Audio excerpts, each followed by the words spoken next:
العالمين والصلاة والسلام على أشرف الأنبياء والمرسلين نبينا محمد وعلى آله وصحبه أجمعين. اللهم اجعل تجمعنا هذا تجمعا مرحوما وتفرقنا منه تفرقا معصوما ولا تجعل منا ولا بيننا شقيا ولا محروما. Let's inshallah gather, inshallah move forward, inshallah if you can, inshallah. So I haven't been here for the last couple of weeks, inshallah. You guys come here, come, you too. Yeah, sit here, first line. Yalla bismillah. So today, we finished Sulh al-Hudaybiyah last time. That's the first full event. And I like to bounce between an event from the seerah, life of a sahabi, life of a scholar, recent person, so that we keep it, inshallah, not boring. Yani. We can continue seerah, but every now and then, inshallah, we'll go back to the seerah. So today, and many times what I'll cover here is what I'm covering in INT on Wednesday. So I just finished before traveling, talking about Al-Hasan al-Basri, about Al-Hasan al-Basri. Al-Hasan al-Basri is yani, the character is very unique. It's very unique. It's almost nobody who doesn't like Al-Hasan al-Basri, right? And we're going to see where that came from, subhanallah. His words are full of wisdom. So we're not just going to cover his history, a little bit about history, but more about, Habibi, can one of you close the door at the back? Please. About his sayings. His sayings are very profound. That some of the scholars say, هذا الذي قوله مثل قول الأنبياء. His word, no, close and come inside, huh? Not close from outside. Okay. This is the person whom his sayings, they feel like the revelation from Allah subhanahu wa ta'ala, like the sayings of the prophets, because his words were always full of wisdom. Today we're going to cover brief, inshallah. We're going to cover his origin and just a little bit of the sayings of the scholars, his peers. So the origin is very beautiful, and we got some chocolate, inshallah, here, inshallah. I want to get rid of it. So he was born 2 years before the end of the Khilafah of Umar ibn al-Khattab. What Hijri year would that be? Raise your hand, don't answer. He was born, I don't expect you guys to try, but try, inshallah. He was born 2 years before the end of the Khilafah of Umar ibn al-Khattab. What Hijri year would that be? Raise your hand. There is a calculation to it, don't just make wild guesses. Shuyukh here, inshallah. 18? Close. لا. One more try. You're gonna guess. Let the adults try this one.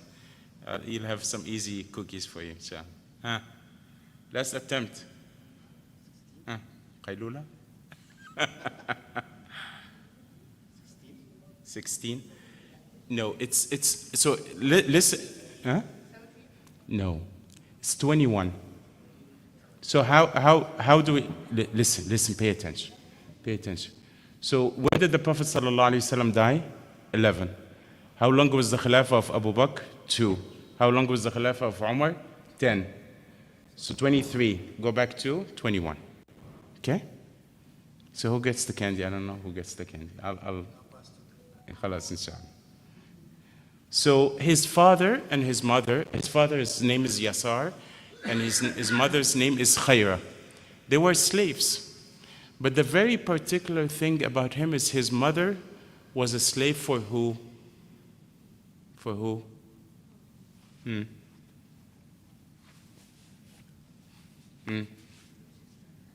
Who was the mother was a slave for who? Very particular person. Salama radiallahu anha. Okay, we're going to repeat this. I think we'll ask the questions next time and give the candy next time. Huh? Salama radiallahu anha, the mother of the believers, the wife of the Prophet sallallahu alaihi wasallam. So the very particular thing that used to happen to him is when his mother used to go take care of the business for Salama radiallahu anha, who would she leave Al-Hasan with? Salama. So he was partially raised by al-Mu'mineen, Salama. And to the point that they say sometimes when he would cry, he was very newborn. She was older at that time, Salama, and she doesn't have milk, but she would give him attempt to be breastfeeding him, subhanAllah. And the one beautiful thing that Salama did, stop talking, pay attention. Settle down, stop talking. After that, you can play as much as you want. So the very particular beautiful thing, and I want us all to remember this part, Salama used to give him out to the Sahaba. So he was born early. He didn't see the Prophet ﷺ, so he was a tabi'i. But he was raised by a lot of the Sahaba. He caught a lot of them, right? And Salama used to give him out to the Sahaba gathering outside her home. And one time Umar took him. And we said Umar died when he was 2 years old, right? So he must have been an infant, basically. So Umar caught him, and he made this beautiful dua for him. Okay? Allahumma faqihhu fi din wa habbibhu ila nas. There's nothing you can ask for a child better than that. Ya Allah, give him knowledge of the deen. And it's as if, because nobody can speak like Al-Hasan al-Basri unless there's an extraordinary, barakah from Allah subhanahu wa ta'ala. Maybe it's that dua of Umar ibn al-Khattab for him is what made him who he is. Allahumma faqihhu fi din. May Allah give him knowledge of the deen and habibhu ila nas. Make people love him. And again, he's loved. There is almost no group of the Muslims that does not love Al-Hasan al-Basri. So this is a reminder for us. Many times we see newborn babies, oh mashallah, tabarakallah, cutie, right? But we forget to make that dua. It doesn't have to be this specific dua. This is a beautiful dua, right? But any dua. Oh Allah, make him hafiz al-Quran. Oh Allah, give her, a great husband. Oh Allah, give her, make her, wear hijab when she was young. Whatever, and be generous, Whenever we see a newborn baby, don't forget, to make the dua. So that's the first stop with Al-Hasan al-Basri. So we can see the origin has what? Barakah. Barakah from the origin. From the mother, the father, and Salama radiallahu anha. One of the scholars say, and many times when you want to see how great the scholar was, you see what his peers of his time would speak about him. The one who's extra unbelievable is Abdullah ibn al-Mubarak. Hasan al-Basri is almost in the same category.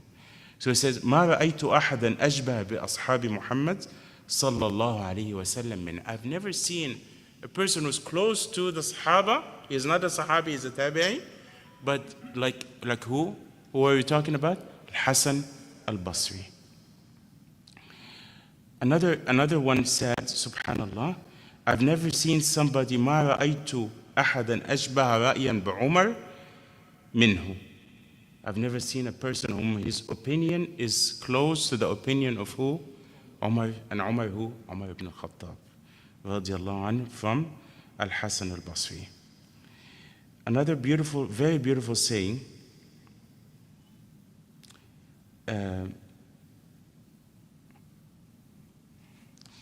one of the scholars say, ما لقيت أحدا بعد الحسن إلا صغر في عيني. After he sat once with Al-Hasan al-Basri, he sits with any scholar, is like, it's not the same. Nothing is like Al-Hasan al-Basri. It's another very beautiful saying that I'm looking for.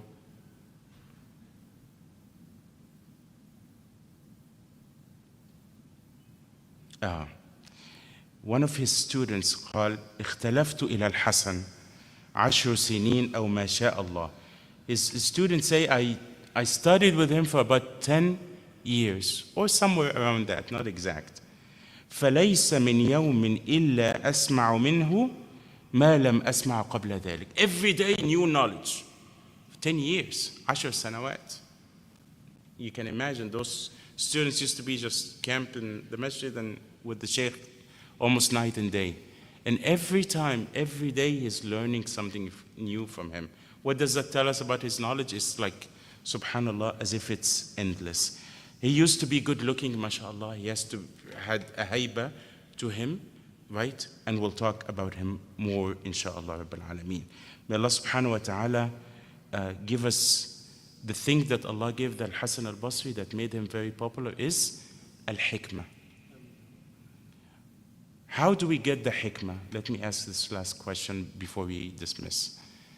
What is the best source of hikmah, you guys think? Huh? Kitabullah. What else? Huh? لا, Kitabullah is the Quran. Aywa, Prophet Sirah. And why that? Allah subhanahu wa ta'ala refers to the sunnah in the Quran as what? As hikmah. Tells the mothers of the believer, tell what's been taught, what's been revealed in your homes from al-hikmah. And think about it, it's very logical. Who is better human being to be followed than Muhammad sallallahu alaihi wasallam? No one. So he was the wisest in every action he did. He was the wisest husband. He was the wisest father. He was the wisest friend. He was the wisest neighbor. So you want hikmah? Allah subhanahu wa ta'ala in brief telling, when he refers to the sunnah as hikmah in the Quran, is telling you, you want hikmah, and hikmah is, Allah subhanahu wa ta'ala said, you've been given great khayr and kathir, right? Nobody can disagree that they want hikmah. Allah is telling you and me, if you want hikmah, learn the sunnah of Muhammad alayhi salatu wasalam and try to be like him. Right? When you control your anger, when you deal with people, when you laugh, when you joke, when you're angry, in all situations. Allah subhanahu wa ta'ala, ask Allah. So as we're going to go through Al-Hasan Basri for like maybe 2-3 weeks more, inshallah, we're going to learn some of his sayings. May Allah subhanahu wa ta'ala give us all hikmah. Ask Allah subhanahu wa ta'ala to accept from us. Jazakumullah khayran. Assalamu alaikum wa rahmatullahi wa barakatuh.